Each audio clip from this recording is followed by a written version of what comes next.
오늘 말씀은 요한 서신 중에 하나인 요한 1서를 함께 보려고 합니다. 신약에는 여러 서신들이 나오고 있습니다. 크게 바울 서신과 일반 서신으로 나눌 수 있는데요. 바울 서신의 특징은 특정한 수신자가 있는 것인데, 빌립보서 하면요, 빌립보 교인들에게 보내는 편지고, 에베소서 하면은 에베소 교인들에게 보내는 편지입니다.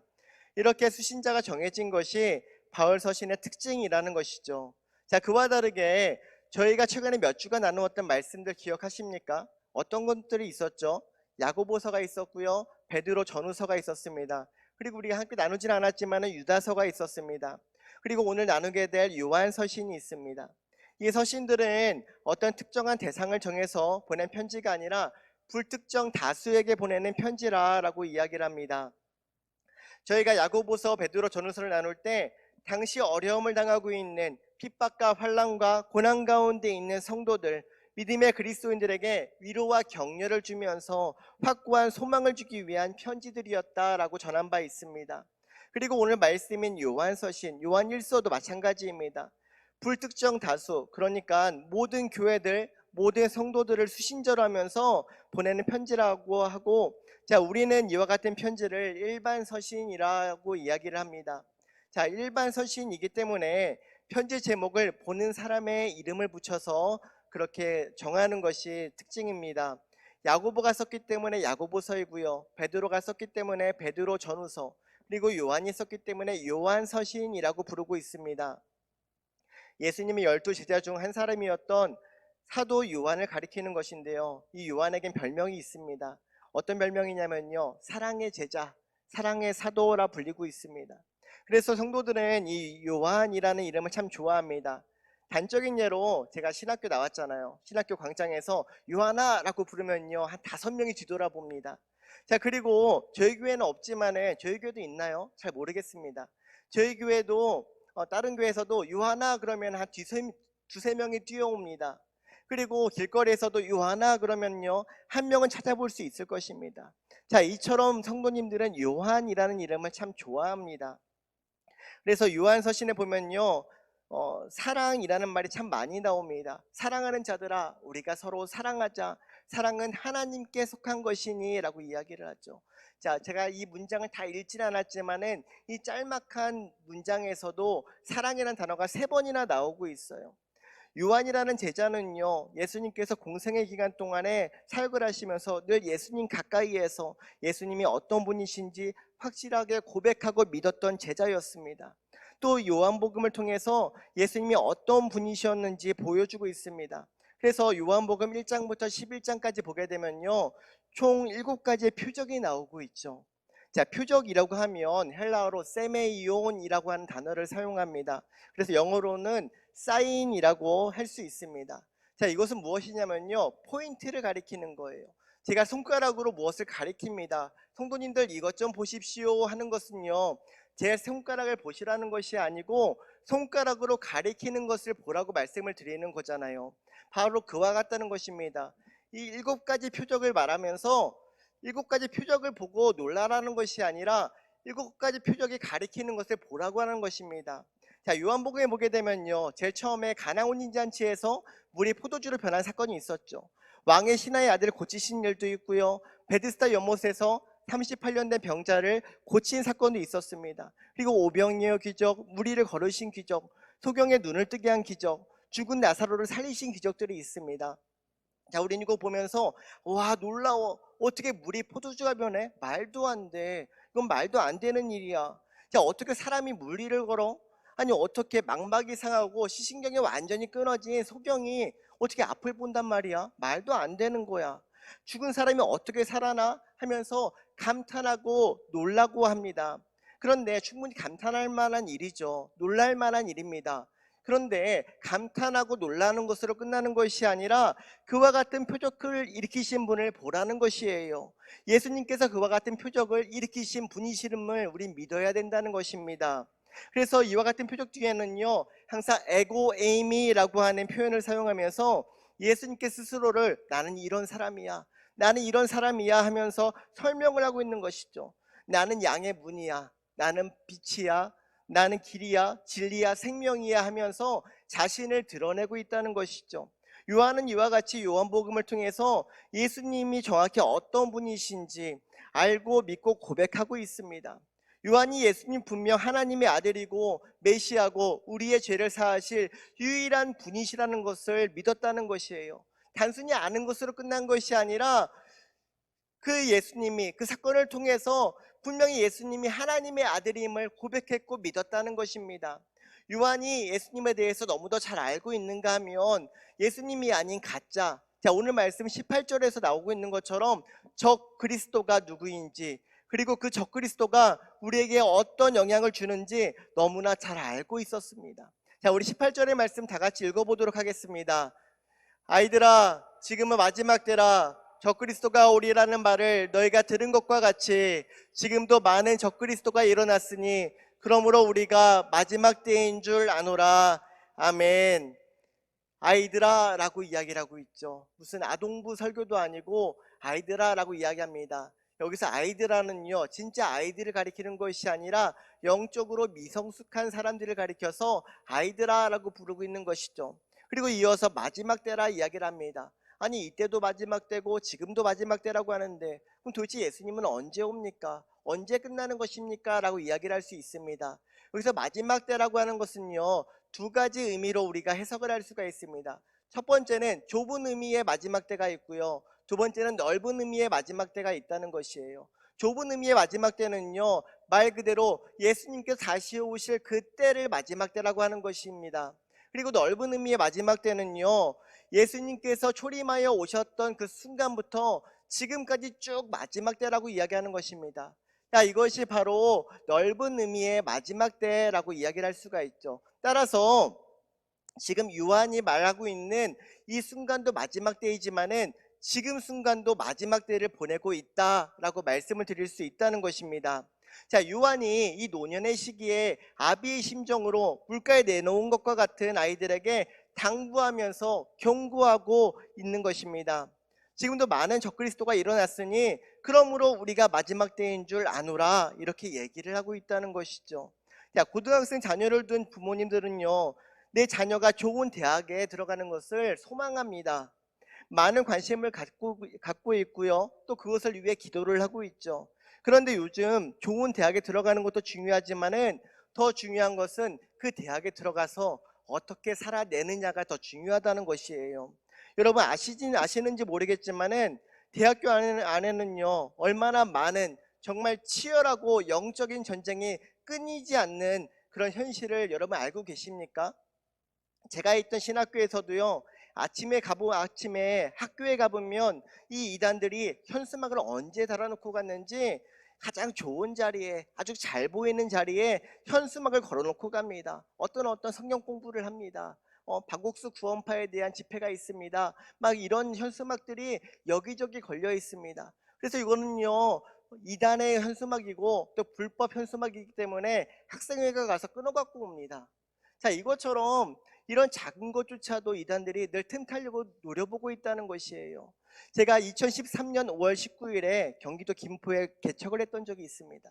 자, 그 개척교회를 하면서 참 마음이 설레었죠. 이제 내 이름으로 이 담임 목사가 되어서 이제 교회를 목회를 할 수 있겠구나 하는 그런 설레임으로 시작이 됐죠. 그래서 5월 달에 개척 설립 예배를 드렸는데 2월 달에 건물을 계약을 하고 3월 달, 4월 달 동안 리모델링을 했습니다.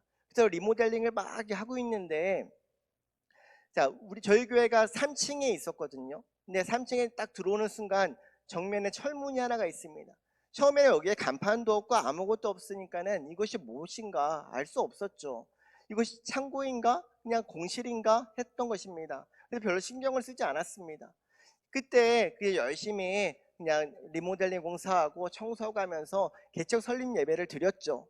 그리고 나서 예배를 드리는데 어느 순간부터 그 문이 열리기 시작하면서 많은 사람들이 들락날락거리는 거예요. 아, 뭔가 했죠.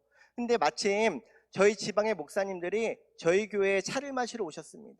차를 마시고 있는데 그 목사님 중에 한 분이 그 들어가는 한 사람을 보면서 우리 교인인데?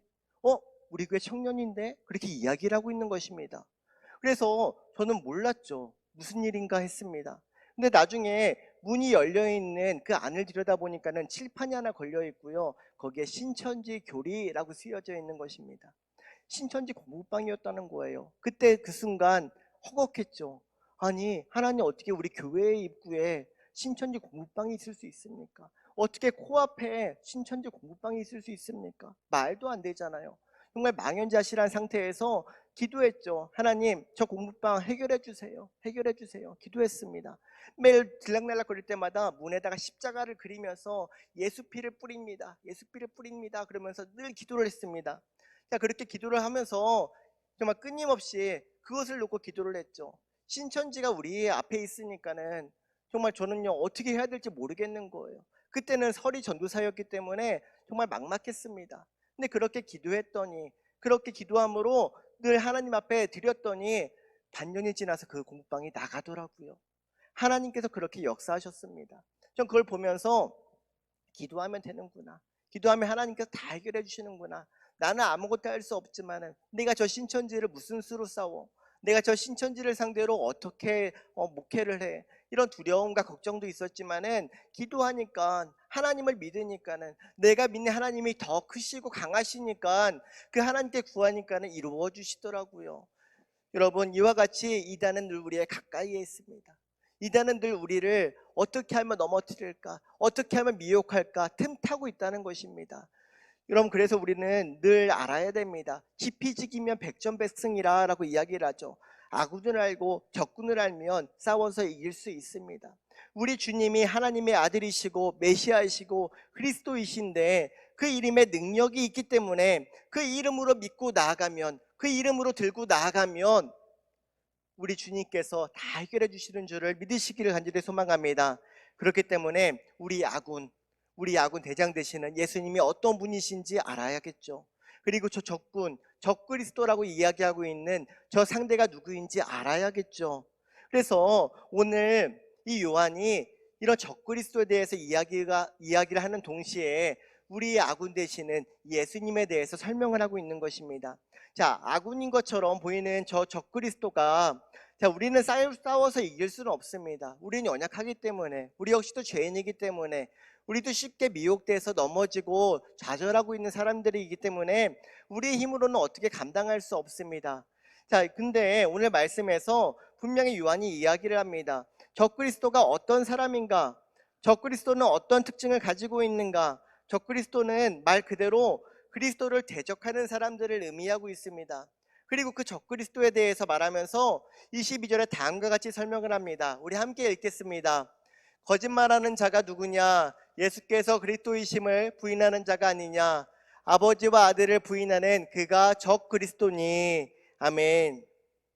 거짓말하는 자가 누구냐 하면서 그들이 하는 거짓말 두 가지에 대해서 이야기를 하고 있습니다. 첫 번째는요, 예수가 그리스도임을 부인하는 것이고요. 또 하나는 예수님이 하나님의 아들임을 부인한다는 것이에요. 그렇기 때문에 예수가 무엇이고 그리스도가 무엇인지 바로 알아야겠죠. 예수님이 어떻게 하나님의 아들인지도 알아야겠죠. 예수는 이름이고 그리스도는 칭호를 의미하는 것입니다. 저는 김성현 목사잖아요. 김성현은 제 이름이고요. 목사는 저를 가리켜서 부르는 칭호인 셈인 것이죠. 따라서 예수 그리스도는요, 예수라는 사람을 그리스도라 칭하여 부르는 것입니다. 그러니까 예수님을 그리스도라 부르지 않는 자들이 적그리스도라는 것입니다. 그리스도라는 말이 메시아를 번역한 것이거든요. 예수님을 메시아임을 믿지 않는 것이고 구원자를 믿지 않는 것이고 또 하나님의 아들임을 부정하는 것입니다. 어떻게 거룩하신 하나님의 아들이 더럽고 추한 죄인의 몸으로 오실 수 있느냐 하면서 그와 같은 사실을 믿지 않는 자들, 바로 이런 자들이 적그리스도다라고 이야기를 합니다. 그런데 더 문제는요, 이와 같은 거짓말하는 자들이요, 교회 밖에 있는 것이 아니라 교회 안에 있다, 가까이에 있다라고 하면서 그런 문제를 부각시키고 있는 것이에요. 우리와 똑같이 성도라 불리는 사람들이 우리와 똑같이 찬양하며 우리와 똑같이 주여 주여 부르면서 눈물 흘리며 기도하는 사람, 심지어는 방언까지 하면서 신실한 척, 믿음이 있는 척 하면서 늑대이지만 양의 탈을 쓰면서 양인 양 그렇게 우리와 가까이에서 우리와 더불어 신앙생활을 하고 있다는 것이 문제라는 것입니다. 우리는 늘 경각심을 가져야 돼요. 지금 이 순간 이 자리에서도 어쩌면 신천지가 있을 수도 있다는 것입니다. 그렇기 때문에 우리는 깨어서 기도하고 깨어서 바로 알아야 된다는 것이죠.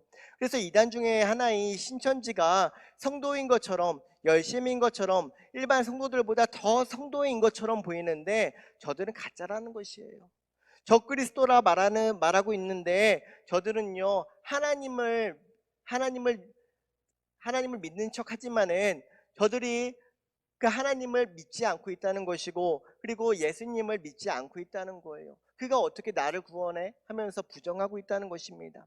또한 그리스도라는 말은요, 기름 부은 받은 자라고 하는 뜻을 가지고 있습니다. 당시 고대 사회에서는 기름을 붓는 경우가 세 가지 경우가 있습니다. 첫 번째는 왕을 세울 때 기름을 붓습니다.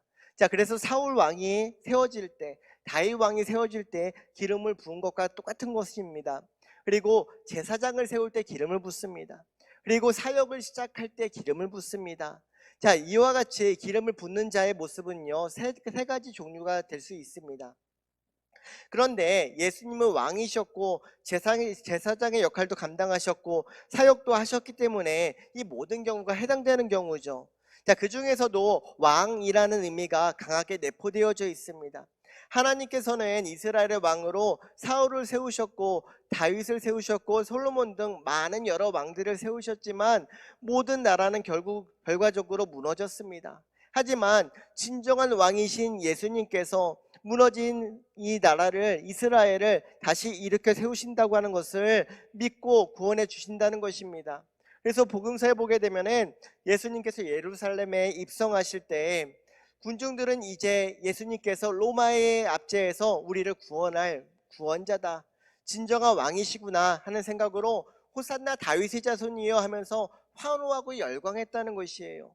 그런데 사실은 예수님은 왕이 되시기 위해서 예루살렘에 들어가신 것이 아니라 십자가를 지시기 위해서 들어가신 것이죠. 그래서 많은 사람들이 볼 때는 실패했다, 저 사람 실패했다, 그렇게 생각을 했을 것입니다. 하지만 실패한 것이 아니라 진정한 승리를 이루기 위해서 들어가신 것이었죠. 진정한 승리를 이루기 위해서 십자가를 지신 것이었죠. 진정한 승리를 이루기 위해서, 또 나의 죄를 위해서, 우리의 죄를 위해서 완전하게 그 모든 것을 해결하기 위해서, 바로잡기 위해서 십자가에서 피를 흘리셨던 것입니다. 이것은 실패가 아니라 진정한 왕이시요 진정한 승리라는 것을 우리는 믿어야 될 줄로 믿습니다. 자, 24절과 25절의 말씀 함께 읽도록 하겠습니다. 너희는 처음부터 들은 것을 너희 안에 거하게 하라. 처음부터 들은 것이 너희 안에 거하면 너희가 아들과 아버지 안에 거하리라. 그가 우리에게 약속하신 것은 이것이니 곧 영원한 생명이니라. 아멘. 처음부터 들은 것. 자, 이 처음부터 들은 것은요, 처음에 들려졌던 순수한 진리, 순수한 말씀, 순수한 복음을 가리키는 것입니다. 처음에 우리에게 하나님의 말씀이 임했을 때는요, 전혀 때가 묻지 않은 순수한 말씀이었고 순수한 복음이었습니다. 하지만 뱀의 노락에 넘어가서 그 순수했던 말씀이 변질되어져 버렸고 그것이 변하였습니다. 원래 본래의 의미를 잃어버렸습니다. 그래서 하나님과의 관계가 깨어져 버린 것이죠. 이 진리되는 말씀에 세상의 가치관이나 그릇된 사상으로 변질되거나 퇴속되지 않은 그 어떠한 것으로도 가감하지 않은 진리를 소유하라고 말씀하고 있는 것이에요. 순도 99.9%가 아니라 순도 100%의 말씀을 믿고 고백하라고 말씀하고 있다는 것입니다. 저 이단을 이길 수 있는 방법은 말씀밖에 없다, 그렇게 말씀하고 있다는 것이죠. 말씀에는 능력이 있고 생명이 있기 때문에 영원한 생명은 성도가 각자의 삶의 자리에서 하나님과 동행하며 하나님의 통치와 인도를 받는 친밀한 교제가 시작됨을 의미합니다.